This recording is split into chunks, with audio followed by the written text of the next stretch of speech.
منذ اليوم الأول لتأسيس عبد اللطيف جميل كان التحسن كل يوم فلسفة راسخة لتحقيق النجاح، وهي مكرسة بقوة في قيمة علامتنا التجارية الأساسية، ألا وهي التحسين. واليوم أصبحت هذه السمة أكثر أهمية من أي وقت مضى، وقد تم صقلها على مدى علاقتنا الممتدة لعدة عقود مع تويوتا في نشر منهجية كايزن.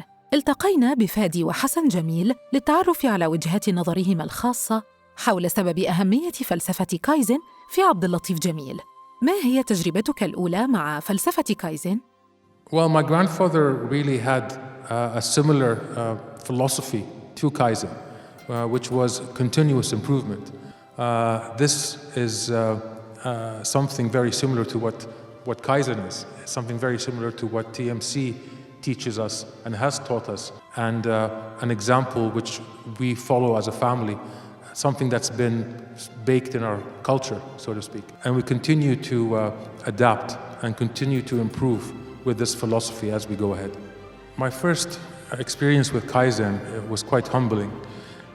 I was studying in Japan and university in my late teens, and TMC decided to send me to the Altona plant in Melbourne, Australia. Back then we were importing the Camry to Saudi Arabia and other regions. The experience was one of the best I've ever had because it was the true essence of what Kaizen is, and that's manufacturing. I was quite young and inexperienced, but working with the engine and body parts and all these examples really gave me a true understanding of what it really was. So I spent, as Faisal mentioned, some time in Japan, and I worked in a division called the Domestic Kaizen Division. And I was actually the first non-Japanese to work in that division because it was only focused on domestic operations and domestic dealers. So what we used to do is we used to work with different dealer service operations. We used to work supply chain projects. We used to work in factories on production line on Kaizen projects and how to improve the process. We worked on a production line. It was actually a used car cleaning operation. You know, they clean the cars, you know, and then there's a production line. And we did what's called Yamazumi. Yamazumi is basically where you stand in front of a mechanic or a technician or an operator, and basically with a stopwatch from the morning, from 9 a.m. to 5 p.m., you're clicking every single thing he's doing, he or she are doing, every single thing. And, you know, they start operation 9 o'clock, they go to get a towel, okay. They went for 30 seconds even to get a towel. They go to get a tool from their colleague, okay? They spent about a minute to get that tool. They go to the washroom, again, they went to the washroom. Everything. You monitor every single thing. I didn't understand why we were doing this. It was very strange for me. At the end of the day, even the end of a few days after we do every single thing on an Excel sheet.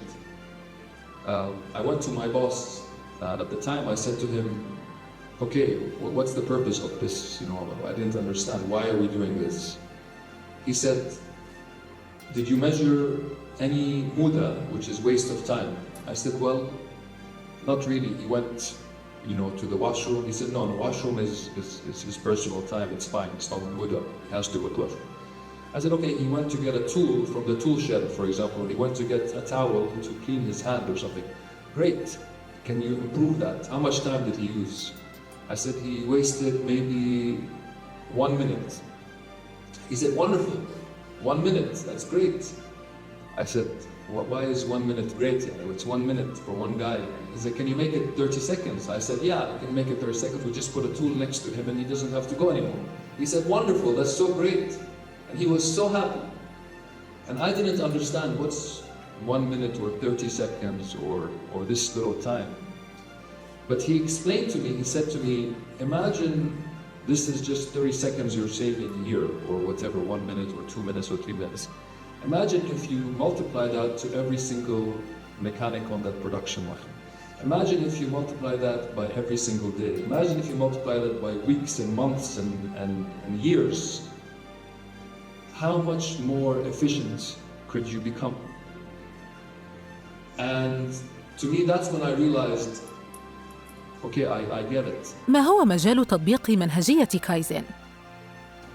Now, when people hear this, they think, okay, Kaizen is operational. Kaizen is something you do in the service operations or in a service facility. But actually, there is Toyota Way today and Kaizen in hospitals in Japan. You know, there's hospitals that have taken up Toyota Way and Kaizen and Toyota Way production system in hospitals. There is, I just found out when I was in Japan this week or last week, there's something called Office Kaizen. Office Kaizen. There's actually a department in Toyota that has about 50 people, 40, 50 people who focus on Office Kaizen and how does data move, how does data come, how do you organize yourself. So Kaizen is not something that is just for a production line or for service mechanics or for technician. It can really be, I believe, you know, and it can really be implemented anywhere and everywhere. It's really interesting to note that Kaizen doesn't only apply to front-level employees or our colleagues who just joined us. I know of presidents and vice presidents, the chairman himself of TMC uses Kaizen on a daily life basis. It's almost a philosophy to them. And they always talk about it when we meet them. It's a continuous discussion. It's a continuous application, something that we've embraced so strongly at ALJ. So it wasn't about a big billion-dollar idea that I'm going to change the world. It was about small ideas that are done by every single person in the company that are incremental every single day. And if the organization works on doing this every single day, the whole organization moves together as becoming more efficient and more productive. And that's the mentality of Kaizen. ما هي منهجية كايزن برأيك؟